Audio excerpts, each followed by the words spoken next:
بسم الله الرحمن الرحيم شهر رمضان الذي أنزل فيه القرآن هدى للناس وبينات من الهدى والفرقان. அஸ்ஸலாமு அலைக்கும் வரஹ்மத்துல்லாஹி வபரகாத்துஹு. கண்ணியத்திற்குரிய எல்லாம் அல்ல அல்லாஹ் ஜல்ல ஷானஹு தஆலாவின் நல்லடியார்களே, அல்லாஹுடைய மிகப்பெரும் கிருபையினால் புனிதங்கள் பூத்துக் குலுங்கும் ரமலானை அடைந்த நாம் 3 பகுதியில் ஒரு பகுதியை கடந்து 2ஆம் பகுதியில் நாம் அல்லாஹ்வை வணங்கி அவனது செய்திகளை அறிந்து கொண்டு அதன்படி நடக்க வேண்டும் என்ற உயரிய நோக்கத்தில் நாம் இங்கே குழுமி இருக்கிறோம். இவ்வேளையில் நபிகள் பெருமானார் ஸல்லல்லாஹு அலைஹி வஸல்லம் அவர்கள் மீதிலும் அவர்களை பின்பற்றி வாழ்ந்தவர்கள் மீதிலும் வாழுகின்ற நம் அனைவரின் மீதிலும் இறைவனின் சாந்தியும் சமாதானமும் என்றென்றும் நின்று நிலவட்டுமாக என்று பிரார்த்தித்து எனது உரையை துவங்குகிறேன். அன்பிற்குரிய சகோதர சகோதரிகளே, இஸ்லாமிய மார்க்கம் பொதுவாகவே கண்ணியத்தை பேணுகிற மார்க்கம். அல்லாஹ் ரப்புல் ஆலமீன் கண்ணியம் எனக்குரியது, பெருமை எனக்குரியது, கண்ணியம் என்பது எனது மேலாடை, பெருமை என்பது எனது கீழாடை, யார் அதில் தீண்டுகிறாரோ அவரை நான் தண்டிப்பேன் என்று அல்லாஹ் சொன்னதாக அல்லாஹுடைய தூதர் அவர்கள் நமக்கு சொல்லி காட்டுகிறார்கள். அந்த வகையிலே இஸ்லாமிய மார்க்கமே மிக கண்ணியமான மார்க்கம். அப்படிப்பட்ட இந்த மார்க்கம் பெண்களை கூடுதலாக கண்ணியப்படுத்தி பல்வேறு இடங்களில் அவர்களை அழகுபடுத்துவதை நாம் பார்க்க முடிகிறது. நேற்றைய தினம் இஸ்லாமிய மார்க்கம் கல்வி குறித்து எவ்வளவு ஆழமாக நம்மை சிந்திக்க தூண்டுகிறது, அதில் எப்படி எந்த அளவிற்கு முஸ்லிம் பெண்மணிகளுக்கு கல்வி குறித்து அவசியத்தை போதிக்கிறது என்பதை பார்த்தோம். அந்த வகையிலே கல்வி என்பது பொது உடைமையானது. அந்த பொது உடைமையில் பெண்களுக்கும் பங்கு இருக்கிறது என்பதை நபிகளார் பல்வேறு இடங்களில் நமக்கு அறிவித்து தந்திருக்கிறார்கள். எந்த அளவிற்கு என்றால், திருமண ஆன பின்னர் பெரும்பாலும் பெண்கள் கல்வி கற்பது செல்வதில்லை, கல்வி கற்பதும் இல்லை, கற்பிப்பதும் இல்லை. நல்ல கல்வியாளரா இருப்பாங்க.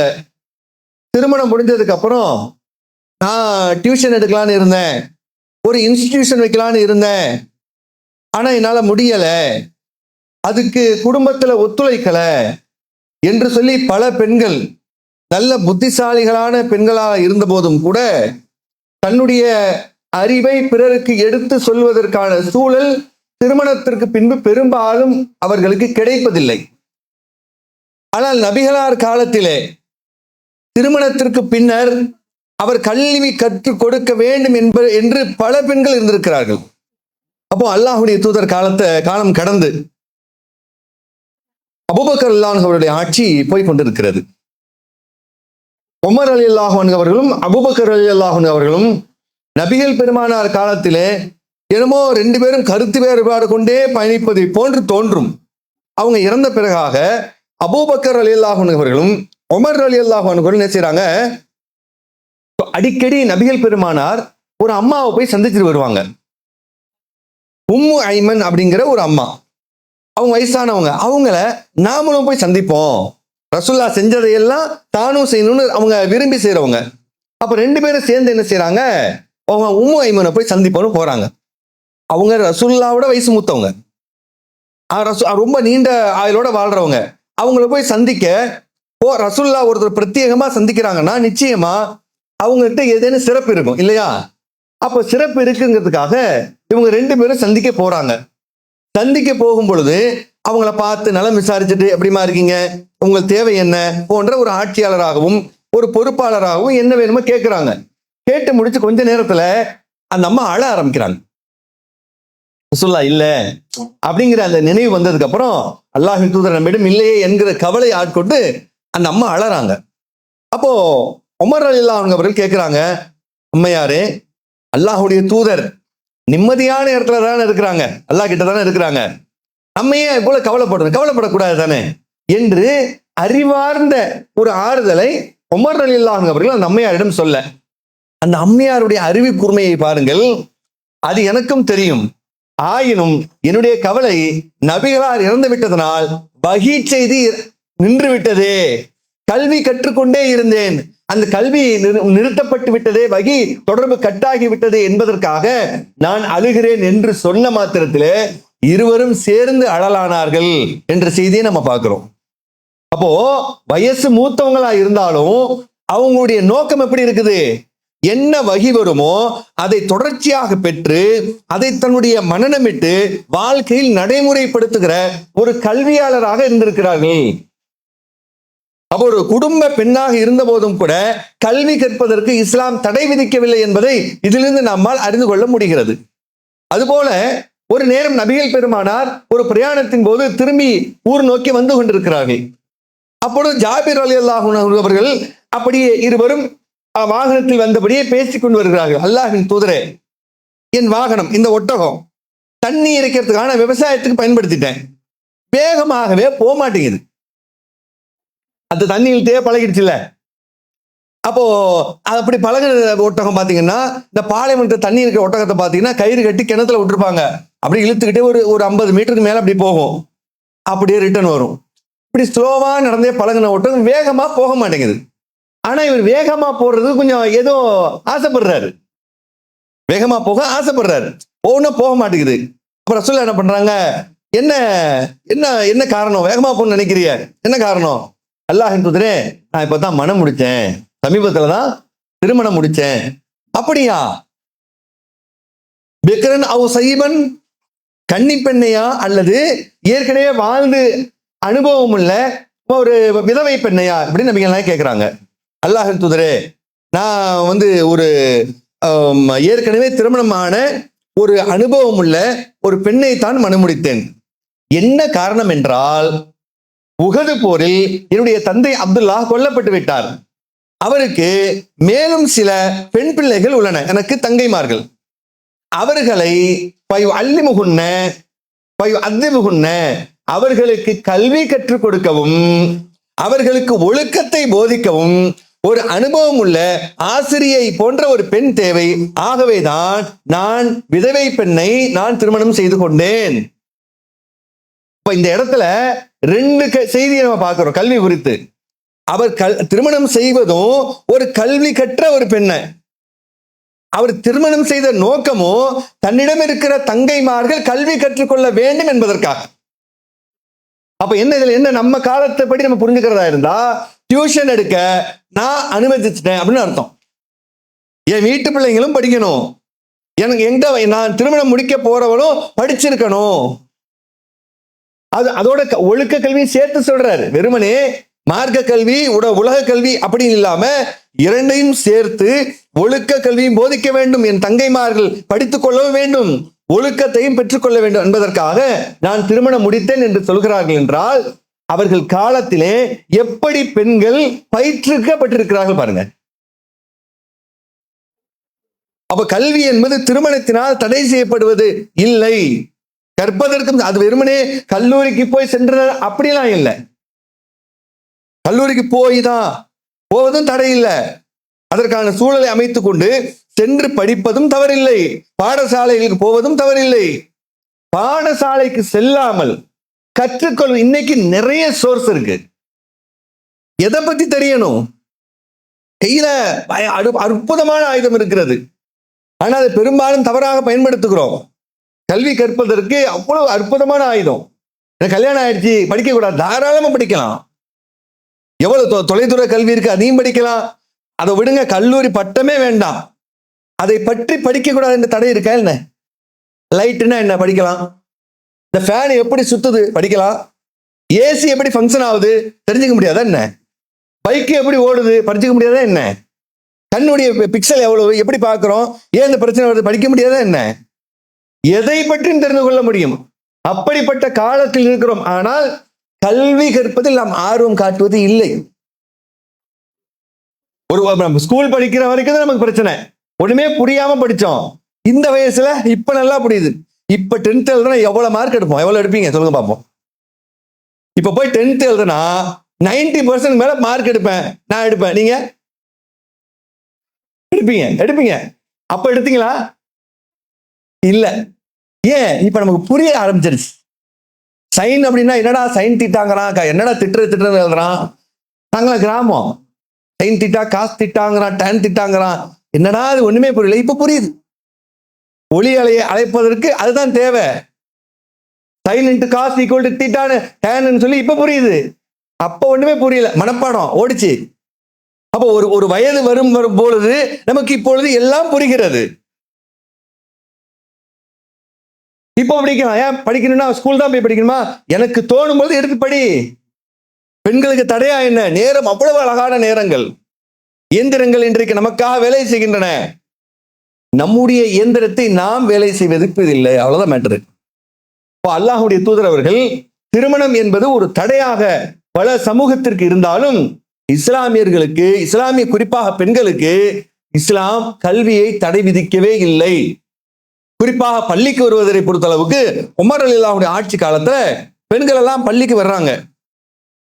அப்போ உமர் ரலியல்லாஹு ஆட்சி மனைவிட்டு போய் கேட்கிறாங்க, உங்க கணவர் ரோசக்காரர் ஆச்சு, வெளியே விட மாட்டாரு உங்களை, நீங்க எப்படி வந்தீங்க அப்படி கேட்கும் பொழுது அல்லாஹ்வுடைய தூதர் அவர்கள் சொன்னார்கள், இந்த செய்தி அறிவிக்கிறவங்க அவங்கதான், பெண்கள் உங்களிடத்திலே பள்ளிவாசலுக்கு செல்ல அனுமதி கேட்டால் அவர்களை தடுக்காதீர்கள் என்று அல்லாஹ்வுடைய தூதர் சொல்லி இருக்க, அவர் அப்புறம் எப்படி உமர் தடுக்க முடியும்? என்ன? அதனால என்னுடைய உரிமையை யாரும் தடுப்பதற்கு இல்லை என்று கணவராக இருந்தாலும் அவருக்கென்று ஒரு எல்லை உண்டு. நபிகளா எல்லையை வரையறுக்கிறார்கள். உங்களிடம் அவர்கள் யார் திருமணம் முடித்த நம்முடைய மனைவிமார்கள், உங்களிடம் அவர்கள் அடைக்கலமாக இருக்கிறார்கள் என்பதை தவிர வேறு உரிமை இல்லை. சரியான வார்த்தை இதெல்லாம். தனியா அப்படி கொஞ்சம் யோசிச்சு பாருங்க. அல்லாஹ்வுடைய தூதர் என்ன செய்யறாங்கன்னா, அந்த பொருத்தத்தை பொறுத்தளவிற்கு திருமணம் என்பது ஒரு அற்புதமான வாழ்க்கை. இன்னைக்கு பாத்தீங்கன்னா அதெல்லாம் வேணாங்கிற மாதிரி மிருகம் மாதிரியான வாழ்க்கையை தேட ஆரம்பிக்கிறாங்க. அல்லாஹ் படைத்த படைப்புகளிலேயே ஒரு கேரண்டியோட வாழக்கூடிய ஒரு வாழ்க்கை யாரு பெண் பாலினத்துக்கு இருக்குதுன்னா அது மனித குலத்துல மட்டும்தான். வேற எல்லா உயிரினங்களும் அவர்களுடைய உணர்வுகளுக்காக இணைகின்றன. ஆனால் அந்த கருவை சுமப்பதோ அது அடுத்த அந்த குழந்தைகளை பராமரிக்கக்கூடிய எந்த ஒரு பொறுப்பும் ஆணினத்திற்கு கிடையாது. அதனால்தான் என்னமோ ஆண் சிங்கன்னு சொல்றான், அது ஒரு பக்கம். ஆணினத்துக்கு கிடையாது. எந்த உயிருக்கா உண்டா? மனித உயிருக்கு மட்டும்தான் பொறுப்பு இருக்கு. ஆமான், இந்த குழந்தை எனக்கானது, என்னுடைய கரு, என்னுடைய வாரிசு, அதற்கு அவர் கருவை சுமந்து விட்டால் அதற்கு பொறுப்பாக நான் நிற்கிறேன் என்பதை இந்த திருமண பந்தம் தான் உறுதிப்படுத்துகிறது. இல்ல திருமணம்லாம் கிடையாது, நாங்கெல்லாம் லிவிங் டுகெதர்னு போறாங்கன்னா எல்லாமே நாசமா போயிடும். மிருகங்கள் மாதிரி ஆயிரும். மிருகங்கள் கூட ஓரளவு பாதுகாப்பு இருக்கு, மனுஷனுக்கு பாதுகாப்பே கிடையாது. அப்ப இதை நோக்கி இன்றைக்கு உலகம் முட்டாள்தனமாக பயணிக்கிறத நம்ம பார்க்கிறோம்.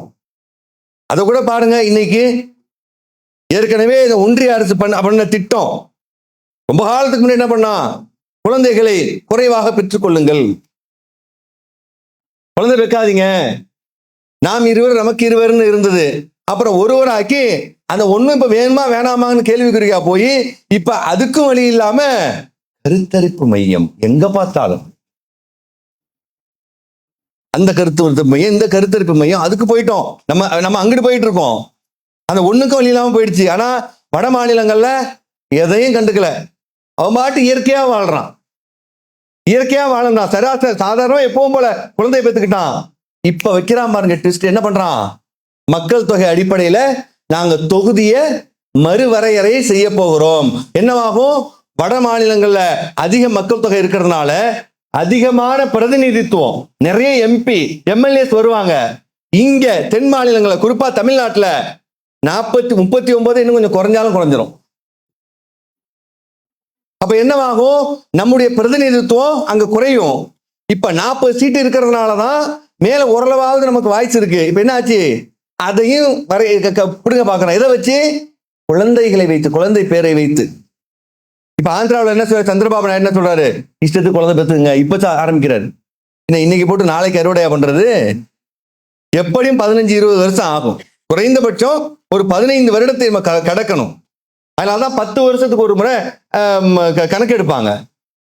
அப்ப இப்ப எவ்வளவு பெரிய ஆபத்தை நோக்கி போகுது பாருங்க. இன்றைக்கு பல நாடுகள் இப்பதான் ரிவர்ஸ்ல வந்து எல்லாரும் நிறைய குழந்தைகள் பெற்றுக்கொள்ளுங்க. உண்மை சொல்வதாக இருந்தால் மனித வளத்துக்கு நிகராக உலகத்துல எந்த வளமும் கிடையாது. அதற்கு உதாரணம், உலகத்தினுடைய வரைபடத்தை அப்படியே எடுத்து விரிச்சு வைங்க. அப்படியே இங்க ஜப்பானை பாருங்க, அதுக்கு அப்படியே ஆப்போசிட்ல இங்க ஆப்பிரிக்காவை பாருங்க. ஆப்பிரிக்கா எல்லா வளமும் இருக்கு. காடு வளம் அற்புதமா இருக்கு, இயற்கை வளம் இருக்கு, நீர்நிலைகள் அற்புதமா இருக்கு, தங்க சுரங்கம் உலகத்திலே அங்கதான் அதிகம். இப்படி எல்லா வளமும் இருக்கு. அப்படியே இங்க வாங்க, ஜப்பானுக்கு போங்க, ஒண்ணுமே கிடையாது. நிலம் நல்ல நிலமா கிடையாது, அப்பப்ப ஆடும். உலகத்துல அதிகமா பூகம்பம் வரக்கூடிய நாடு அதுதான், சுனாமி வரக்கூடிய நாடு அதுதான். எரிமலைகளும் உள்ளன, பனிப்பாறைகளும் உள்ளன, எல்லாம் இருக்கு. எதுவுமே மனுஷனுக்கு ஒத்து போற சீதோஷ நிலையே இல்லை. ஆனா மனித வளத்தை பக்காவா வச்சிருக்கான். எதை எடுத்தாலும் ஏதாவது ஒரு டெக்னாலஜி, ஜப்பானீஸ் டெக்னாலஜி சொல்றோமா இல்லையா? ஏதாவது எலக்ட்ரானிக்ஸ் பொருள் வந்தா ஜப்பான் பொருள்னா மேட் இன் ஜப்பான், அதுக்கு வேல்யூ இருக்கா இல்லையா? என்ன காரணம்? மனித வளம். மனித வளம் தான் உலகத்திலே சிறந்த வளம். அதை விட்டு வேற எதை சேர்த்து வச்சாலும் ஒண்ணுத்துக்கு பயணம் இல்லை. எதை அழிச்சாலும் மனுஷன் மூளை எடுத்து உருவாக்கிக்கும். இப்ப அந்த வகையில திருமணம் என்பது ஒரு மனித வளத்திற்கு அடுத்து கல்வி கற்பதற்கு தடையாக இருந்துவிடக் கூடாது என்பதை அல்லாஹ்வுடைய தூதர் காலத்திலேயே நபிகள் என்ன செஞ்சிருக்காங்க, அந்த பெண்களுக்கு பாடம் நடத்தி இருக்கிறார்கள். ஆகவேதான் திருமணம் என்பது செய்து கொள்ள வேண்டும். அன்னிக்காஹ் மின் சுன்னத்தி ஃபமன் ராகிப அன் சுன்னத்தி ஃபலைஸ மின்னி. திருமணம் என்பது எனது வழிமுறை, அதை யார் புறக்கணிப்பாரோ அவர் நம்மை சார்ந்தவள் அல்ல, என்னை சார்ந்தவன் அல்ல என்று அல்லாஹ்வுடைய தூதர் அவர்கள் சொல்கிறார்கள். திருமணத்தின் மூலமாக ஒரு பெண் அடிமைப்படுத்தப்படுகிறாரா என்றால் நிச்சயமாக இல்லை. அப்பொழுதுதான் ஒரு பாதுகாப்பிற்குள்ள, ஒரு செக்யூரிட்டிக்குள்ள வர்றா. கவர்மெண்ட் வேலைக்கும் பிரைவேட் வேலைக்கும் உள்ள வித்தியாசம் என்ன? கவர்மெண்ட் வேலை அப்படிங்கிறது செக்யூர்டு, அவன் உடனே எல்லாம் என் வேலையை விட்டு நிறுத்த முடியாது, நிறைய நாம்ஸ் இருக்கு. பிரைவேட் அப்படி இல்லை, நினைச்சா வேலையை விட்டு தூக்குவான். இங்க சாம்சங் தூக்குறானா இல்லையா? இப்ப கொத்தா தூக்குறான். ஓலாவில் இதை தூக்க போறான். கிட்டத்தட்ட 3000க்கு மேற்பட்ட ஆட்களை ஓலாவிலன்னு தூக்க போறான். ஏன்? எனக்கு பிசினஸ்ல தூக்குவேன். இதுவே ஒரு ரயில்வே எம்ப்ளாயி, இப்ப நான் வந்து கவர்மெண்ட் 1000 பேர் தூக்க போறான், விட்டுருவானா மக்கள்? ஏன்? செக்யூர், பாதுகாப்பு. நான் இறந்து போயிட்டா வேலையில் இருக்கப்போ அதுக்கு சில தொகை என் குடும்பத்துக்கு வந்துடும். நான் ரிட்டையர்ட் ஆயிட்டா எனக்கு பென்ஷன் வரும்.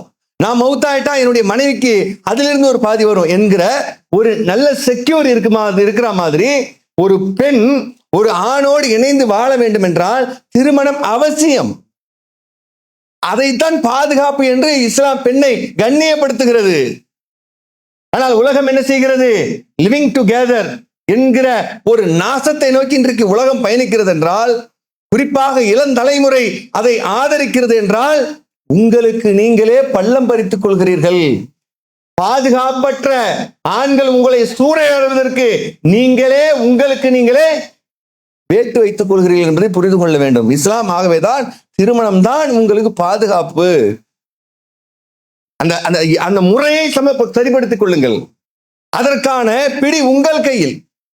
திருமணம் பிடித்தது என்பது ஒரு பெண் வந்து சொல்லுகிறார், அல்லாஹ்வின் தூதரே, எனக்கு என்னை பெண் பார்த்து சென்றிருக்கிறார்கள், ஆனால் எனக்கு பிடிக்கவில்லை. நபிகள் வேணாங்கிறாங்க. திருமணம் முடிச்சதுக்கு அப்புறம் ஒரு பெண் வந்து சொல்றாங்க, அல்லாஹ்வின் தூதரே, எனக்கு மனம் முடிக்கப்பட்டு விட்டது, எனக்கு அதில் விருப்பம் இல்லை. போய் அதை தடை செய்கிறார்கள். இந்த திருமணம் செல்லாது. பெண் உரிமை என்பது மிக மிக அவசியம். அந்த உரிமையை எப்படி கொடுத்தாங்க? ரொம்ப ஜென்டிலா கொடுத்தாங்க, ரொம்ப நாகரிகமா. நம்ம தாரசுலாம் பள்ளிவாசலுடைய கட்டுமானத்திற்கு பங்குகளை அறிவிச்சிருந்தோம். 8000 பங்குகளை இந்த மாதத்துக்குள்ள நம்ம இன்ஷா அல்லாஹ் சேர்க்கிறோம் அப்படின்னு. அல்லாஹ்வுடைய அற்புதம் கிருபை உங்களுடைய ஒத்துழைப்பின் காரணத்தினால் இந்த ஒரு நாள் மட்டும் 100 பங்குகள் வந்திருக்கிறது. அல்ஹம்துலில்லாஹ், மிக பெரிய விஷயம் தான். குர்ஆனிலே இறைவன் சொல்லுகிறான், அல்லாஹ்விற்கு அழகிய கடன் தருபவன் யார்?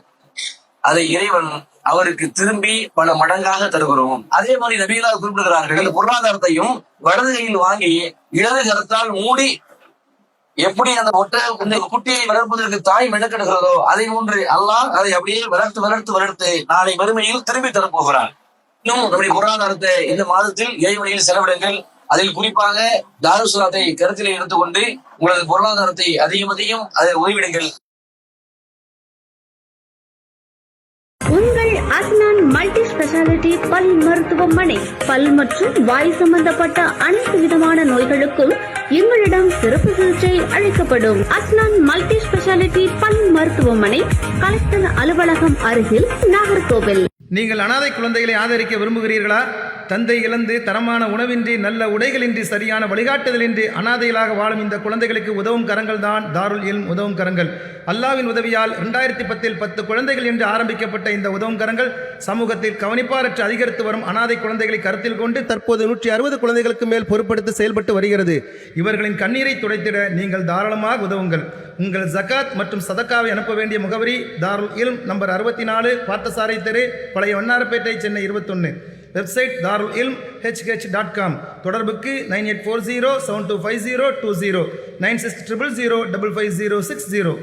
சுத்தமான பசுமாலில் செய்யப்பட்ட பன்னீர் மற்றும் குல்ஃபி இப்போது உங்கள் அருகில் உள்ள கடைகள் மற்றும் சூப்பர் மார்க்கெட்டுகளில் சிவகங்கை மற்றும் ராமநாதபுரம் மாவட்டம் முழுவதும் டீலர்கள் வரவேற்கப்படுகிறார்கள்.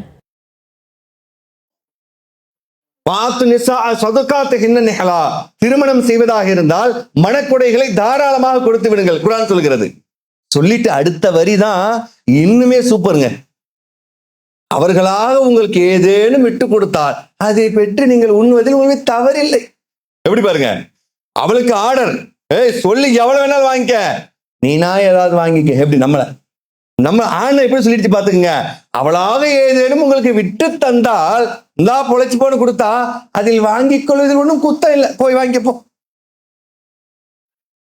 ஆனா மகரை கொடு, அந்த வார்த்தை உங்களுக்கு வலிமை புரிகிறதா? அந்த வார்த்தை எப்பொழுதுமே நீங்கள் திருக்குர்ஆனை யாரேனும் உங்களுக்கு சொல்லி காட்டினால் உங்களுடைய பார்வையில் சிந்தியுங்கள். நபிமொழியும் அப்படித்தான். அந்த வார்த்தை பிரயோகங்கள் இருக்கிறது அல்லவா, மிக அழகானது. அதனால்தான் நபிகள் நாயகம் ஒவ்வொரு சொல்லும் பொழுது இன்ன அஸ்தகல் ஹதீஸி கிதாபுல்லா, வார்த்தைகளில் உண்மையானது அல்லாஹ்வுடைய வார்த்தை. இன்னொரு இடத்துல இன்ன அஹ்ஸனல் ஹதீஸி கிதாபுல்லா, வார்த்தைகளில் அழகானது அல்லாஹ்வுடைய வார்த்தை. என்ன என்ன நயத்தை சொல்றான் பாருங்க. அவள் கேட்கறது மனக்கொடை கட்டாயமாக கொடுத்துட்டு அதுலேருந்து உனக்கு தூக்கி போட்டா உன் கையை கீழே வச்சுட்டான்ல, கொடுத்துட்டு அப்புறம் உன் கை கீழே போயிடணும், இல்லையா வச்சுக்கமா என்று சொல்லி அவளது உரிமையை அவ எவ்வளவு கேட்டாலும் கொடுக்கணும் அப்படின்னு சொல்றதுல இருந்து தேர்வின் முடிவு அவ கையில போயிடுச்சு.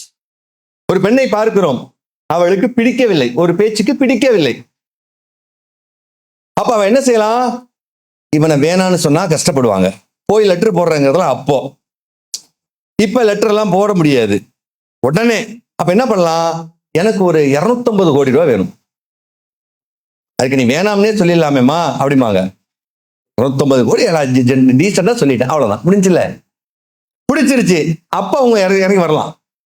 சரி, உங்களால என்ன முடியும், என்ன வேலை செய்றீங்க, எவ்வளவு முடியும் உங்களால, தவணையா கொடுக்க முடியுமா? சரி, இப்போ நான் ஒரு 2 லட்சம் கொடுத்துருங்க, 10 லட்சம் கொடுத்துருங்க. அப்புறம் கல்யாணம் ஆகி 1 வருஷத்துக்குள்ள ஒரு 5 லட்சம் உங்களை தவணையா கொடுக்க முடியுமா என்றெல்லாம் பேரம் பேசி, ஆணை பேரம் பேசி அவளுடைய மதிப்பை கூட்டுகின்ற இடத்தில் பெண்ணை கண்ணியப்படுத்து இஸ்லாம். லாஜிக்கே எடுத்துக்கங்களேங்க. உங்ககிட்ட நான் அந்த போனை வாங்குறேன், இதை கொடுங்க பாய், வாங்குறேன், நான் விலைக்கு வாங்கிக்கிறேன்.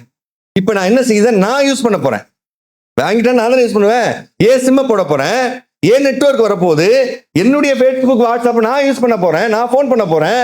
உங்ககிட்ட வாங்கிட்டு பில்லை போட்டு கொடுத்ததுக்கு அப்புறம் அந்த பில்லுக்கு உங்கள்கிட்ட நான் காசு கேட்ட என்ன பண்ணுவீங்க? அப்படித்தானே பெண்.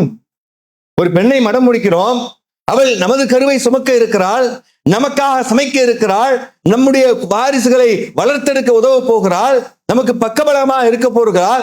அப்படிப்பட்டவளுக்கு நான் கொடுக்க வேண்டுமா, அவள் கொடுக்க வேண்டுமா? திருமணம் என்பதுதான் ஒரு பெண்ணுடைய உயர்ந்த இடத்துல கொண்டு போய் தூக்கி இஸ்லாம் வைக்குது. அப்போதுல இருந்து அவ வேற லெவல் தான். ஏன்னா பெத்த தகப்பனுக்கு என்னைக்குமே மகாராணியா தான் வளருவா. பெரும்பாலும் பெண் குழந்தைகள் மிக அழகாக பொத்தி வளர்ப்பார்கள். திருமணமான பின்புதான் அவருடைய நிலை கண்ணீர் வெடிக்கக்கூடிய பெரும்பாலும் தள்ளப்படுகிறது சூழ்நிலை பொதுவான மக்களுக்கு. அப்போ இஸ்லாம் என்ன பண்ணுறது, அந்த ஸ்டார்டிங்ல என்ன பண்ணிடுச்சு, இந்த வார உங்கையில படி நீ பார்த்துக்க, இப்போ என்று சொல்லி மனமுடித்தலிலேயே பெண்களுடைய உரிமையை இஸ்லாம் கண்ணியப்படுத்தி நீ பேசுமாறேட்ட அவன் கிடக்கிறான் என்பது போல இஸ்லாம் அவர்களுக்கு உரிமையை தருகிறது என்றால் அதை நாம் முதலில் புரிந்து கொள்ள வேண்டும். குறிப்பாக பெண்கள், உங்களுடைய மதிப்பை நீங்கள் உணர வேண்டும். அதுபோல பெண்களுடைய விருப்பங்கள் என்று இருக்கிறது.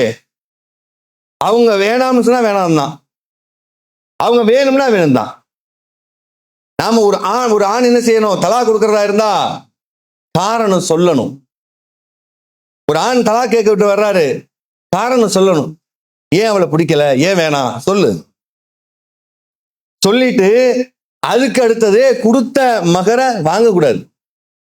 அவன் எத்தனை கோடி கொடுத்தாலும் சரி, எவ்வளவு பவுன் போட்டிருந்தாலும் சரி, கொடுத்த மகரை கேட்கக்கூடாது. அவ்வளவு நானும் தானே வேணாங்கிறேன்.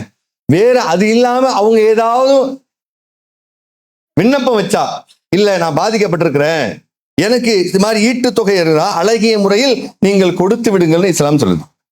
அவர் தகுதிக்கேற்ப ஒரு பொட்டி கடை வச்சிருக்காரு, அப்பா உன்னால அவ்வளவுதான் கொடுக்க முடியும், இந்தாம்மா வாங்கி பேச்சு. இதுவே ஒரு பெண் வேண்டாம் என்று சொன்னால் ஒரு காரணம் சொல்லதே கிடையாது. அங்கேருந்து மகர் இருந்தா, அவர் கொடுத்த மகர் இருந்தா அப்படிங்க, எனக்கு அவர் வேண்டாம், அவ்வளவுதான். இதுல யாரும் தலையிட முடியுமா? யாருமே தலையிட முடியாது. இஸ்லாம் அந்த அளவிற்கு பெண்களுடைய கண்ணியத்தை உயர்த்தி வைக்கிறது. திருமணம் என்கிற ஒரு அற்புதமான அந்த பயணத்துல துவக்கமாக பெண்கள் கையில் அவர்களுடைய மதிப்பை கொடுத்து, நீ உன்னை தரம் தாழ்த்தி கொள்ளாதே. இங்க கோட்டை விட்டு தான் பல பெண்கள் கண்ணீர் வடிச்சுட்டு போய் நிற்கிறாங்க. இந்த இடத்துல புரிந்து கொள்ளாம தான் தாய் தகப்பன் அந்த அது பற்றிய கல்வியை அவர்களுக்கு கொடுக்காமல் தான் பல பெண்களுடைய வாழ்க்கை இன்னைக்கு நாசமா போயிட்டு இருக்கிறது நீங்க பார்க்க முடியும். அதுபோல நபிகள் பெருமானார் காலத்துல பரீரா அப்படிங்கிற ஒரு பெண், அவங்க யாருன்னு கேட்டா அடிமை பெண். நபிகள் பெருமானாருக்கு ரொம்பவும் அருகாமையில் இருந்து அவங்களுக்கு ஏதாவது அன்பளிப்பு வந்தா, அவங்களுக்கு ஏதாவது உணவு வந்தா அதை கொண்டு வந்து அன்பளிப்பு கூட ஒரு தடவை கொடுப்பாங்க. ஒரு தடவை பரீராங்கிறவங்க அடிமை, அவங்களுக்கு தர்ம பொருள் வருது, அதை கொண்டு வந்து வீட்டுக்கு அவங்க தர்மத்தை வாங்கிட்டாங்க, கொண்டு வந்து உடனே ரசூல்லா வீட்டில் வந்து கொடுப்பாங்க. நான் அன்பளிப்பா உங்களுக்கு தரேன் அப்படிம்பாங்க. இதை ரசூல்லா சாப்பிட போகும்போது ஆயிஷா அல்லாஹ்வை கேட்பாங்க, அல்லாஹ்வின் தூதரே, அந்த அடிமை பெண்ணுக்கு அது தர்மமா வந்துச்சு, இறை தூதருடைய குடும்பத்திற்கு தர்மம் ஹராம் ஆயிற்று, நாம இதை சாப்பிடலாமா அப்படின்னு கேட்கும் பொழுது, அந்த பெண்ணுக்குத்தான் அது தர்மமாக வந்தது. அந்த பெண் நமக்கு தர்மம் கொடுக்கல, நமக்கு என்ன செஞ்சாங்க? அன்பளிப்பா கொடுத்தாங்க.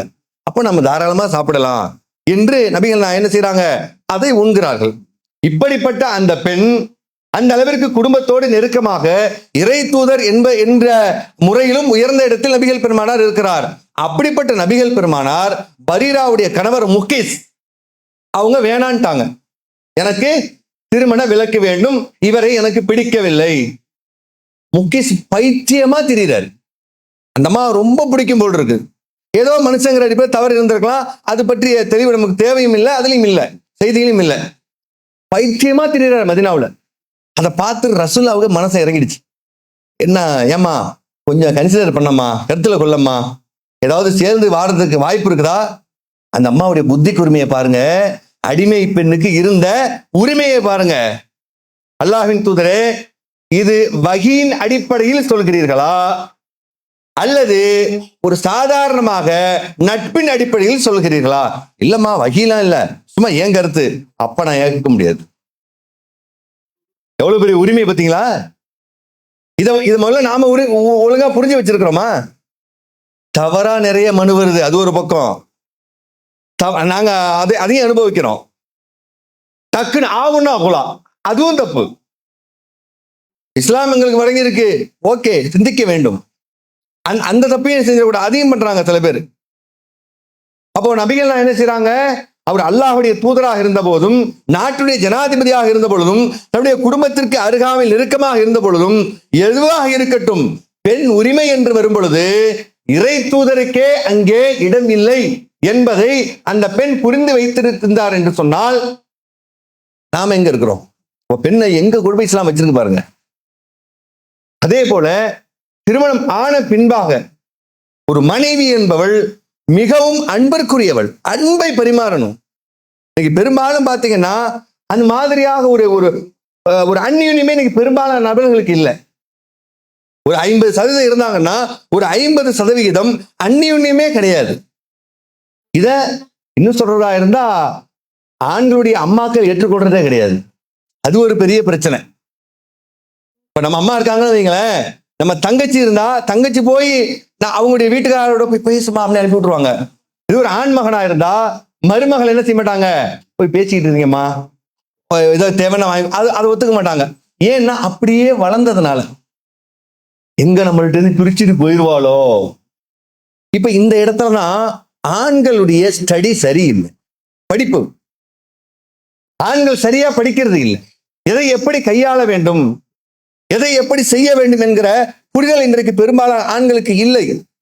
நபிகள் பெருமானாருடைய அண்டை வீட்டுக்காரர் ஒருத்தர் சமயக்காரர், நல்லா சமைப்பாராம். அப்போ அவரு எப்பவாவது சாப்பாடு இருந்துச்சுன்னா அவர் சமைச்ச சாப்பாடை கொண்டு வந்து நபிகள் நாயகத்தை கொண்டு போய் சாப்பாடு சொல்றது வழக்கம். வழக்கம்னா எப்பவும் நடந்திருக்காது, எப்பவாவது நடக்கும். அது மாதிரி ஒரு நாள் வந்து கூப்பிடுறாரு, அல்லாஹ்வின் தூதரே சாப்பாடு ஒன்று செஞ்சிருக்கேன், நீங்க கொஞ்சம் வாங்கலேன். ரசூல் அப்படி நிக்கிறாங்க. ஒண்ணு தெரிஞ்சுங்க, ரசூல்லா செம்ம ஸ்டைலா இருப்பாங்க. நம்ம எல்லாம் இப்ப ஸ்டைல்னா ஓவர் பந்தா பண்ணக்கூடாது. ஒரு பக்கம் ஒரு செயலை செய்யும் போது ரசித்து செய்வதற்கு பேர் ஸ்டைல். எடுக்கிறோமா, எடுக்குது தலையெல்லாம் அப்படி செய்வாங்களாம், ரம்யமா இருக்கணும், ஒன்றும் தப்பு கிடையாது. இப்ப நபிகள் என்ன செய்யறாங்க, அவங்க ஏஜ் ஏறக்குறைய 50க்கு மேல இல்லையா, மதீனாவுக்கு போயிட்டாங்க. அப்ப 53 கிராஸ் ஆயிடுச்சு, 55 வயசு. என்ன பண்றாங்க, சைகையிலே வர்றாங்க, என் மனைவி ஆயிஷா இருக்கிறாள், அவளை அழைத்து வரவா. அவரு ஒருத்தங்கள் தான் இருக்காங்க, ஃப்ரெண்டு தானே, சஹாபி தானே, ஃப்ரெண்டு. அவரு போயிடுறாரு. போயிட்டு அவருக்கு மனசு கேட்கல, மறுபடியும் வர்றாரு, நீங்க மட்டும் வாங்கல. இப்படி அந்த ஹதீஸை படிச்சுக்கிட்டா அவ்வளவு அழகா இருக்கு. என்ன செய்யறாங்க, மனைவியை உள்ள இருக்கிறவங்களை காட்டி அவளையும் அழைச்சிட்டு வர்றாருந்தா சொல்லு, இல்லைன்னா கிடையாது, போயிடுவாரு. 3ஆவது முறையும் வந்து வாங்க, நம்மளை கூப்பிட்டா என்ன பண்ணுவோம், எங்கடா மவுண்ட் ரோடா, இங்க எது ஸ்பெஷலு, மண்டல எது ஸ்பெஷலு, அங்க போனா அங்க என்ன ஸ்பெஷலு, எங்கேயாவது வீட்டுல நினைச்சு பாக்குறோமா, பிள்ளைங்களை நினைச்சு பார்ப்போம். அது ஒரு பக்கம். நம்மளோட ஒருத்தி இருக்கிறாள, நமக்காகவே சமைச்சு போட்டால, அவளுக்கு ஸ்பெஷலா. அதுக்குன்னு எல்லா ஆண்களும் அப்படி இல்லைன்னு நான் சொல்ல முடியாது. ரசூலா பாருங்க எப்படி பாக்குறாங்க, அந்த வயதிலும் கூட மனைவியை செய்கை காட்டி ஒருத்தர் தான். அப்ப எல்லாரும் குலபசி தான் குடும்பத்துல. சரி, நானாவது கொஞ்சம் தெம்பா எந்திரிச்சு நின்னுக்கிறேன், அப்பதான் நீ நல்லா இருக்க முடியும், அப்படி கூட செய்யலாம். அங்க அது மேட்டர் இல்ல. ஏதோ ஒருத்தி எனக்கா பக்கத்துல இருக்கிறா, இங்கே வெளியூர் போயிருந்தேன் சாப்பிட்டேன், அது ஒரு பக்கம். வீட்டுல இருக்கும் பொழுது அவளை விட்டுட்டு நான் மட்டும் போய் சாப்பிடுறது, இவ்வளவுக்கு அவன் நல்லா வேற சமைப்பாரான், டேஸ்டா வேற இருக்குமா, எப்படி உள்ள இறங்கும். இதுதாங்க ஒரு கணவன் மனைவியுடைய அந்த பரஸ்பரம். அவளை வச்சுட்டு அவளை விட்டுட்டு போய் நான் அப்படி சாப்பிடுறது. மாப்பிள்ள ஆங்கடா போ, இன்னைக்கு ஒரு நாள் தானடா, கிளம்புறோம். ஆண்கள் பெரும்பாலும் கிளம்புவோம், பெண்கள் மிஞ்சி போனா இங்க மேல வந்து இப்படி பேசிட்டு இருக்கிறத விட ஒரு பெருசா அவங்களுக்கு இல்ல. நம்ம கூட சொல்றோம் சைலண்டா இருங்க அப்படின்னு சொல்றோம். அது வேற வழி இல்லை. அவங்களுக்கு என்ன செய்யறாங்க, அது உங்களுக்கு ஒரு பெருசு. நமக்கு ஒரு நாளைக்கு எத்தனை முறை எத்தனை நபர்களை சந்திக்கிறோம், பேசுறோம், பழகுறோம். பெண்களுக்கு ரொம்ப குறைவு. அப்ப என்ன பண்றாங்க, 3 தடவை கேட்டுட்டு 4வது தடவை அவரே என்ன பண்ணிடுவாரு, அல்லாஹ் தூதரே 2 பேரும் வாங்கன்றுவாரு. அப்புறம் அவன் மனைவி அழைச்சிட்டு போய் தானும் தன்னுடைய மனைவியும் போய் அந்த உணவை சாப்பிட்டு வந்ததாக நாம் செய்திகளில் பார்க்க முடிகிறது. என்றால் இப்படி நேசிக்கணும். மனைவி எப்படி நேசிக்கணும், மனைவியை நேசிக்கிறவங்க பிரஸ்டீஜ் வேணான்னு சொல்ல மாட்டாங்களா? இன்னைக்கு பிரஸ்டீஜுக்காக மனைவி வேணாங்கிறா. அங்கெல்லாம் ஒன்னும் அழைச்சிட்டு போக முடியாது, எனக்குன்னு சில பிரஸ்டீஜ் இருக்கு அப்படிங்கிற அளவுக்கு இருக்கு. ஆனா நபிகள் பெருமாள் நினைச்சாங்க, இப்படி மனைவி அழைத்து கொண்டு போய் அப்படி உண்கிறார்கள். என்றால் இந்த பரஸ்பரம் தான் ஒரு மனைவிக்கு தேவை. இதை கட்டாயப்படுத்தி இஸ்லாம் பெண்ணை ஒரு குடும்ப பெண் என்பது என்று கேவலம் அல்ல, அது உன்னதமானது என்று சொல்லி குடும்ப பெண்களை உயர்த்தி பேசுகிறது இஸ்லாம். மேலும் இந்த திருமண வாழ்க்கையில் குடும்ப பெண்களை எவ்வாறு இஸ்லாம் உயர்த்துகிறது என்பதை இன்ஷா அல்லாஹ் நாளை தினம் பார்க்கலாம். வாஹிர் தாவானா அல்ஹம்துலில்லாஹி ரப்பில் ஆலமீன். Allah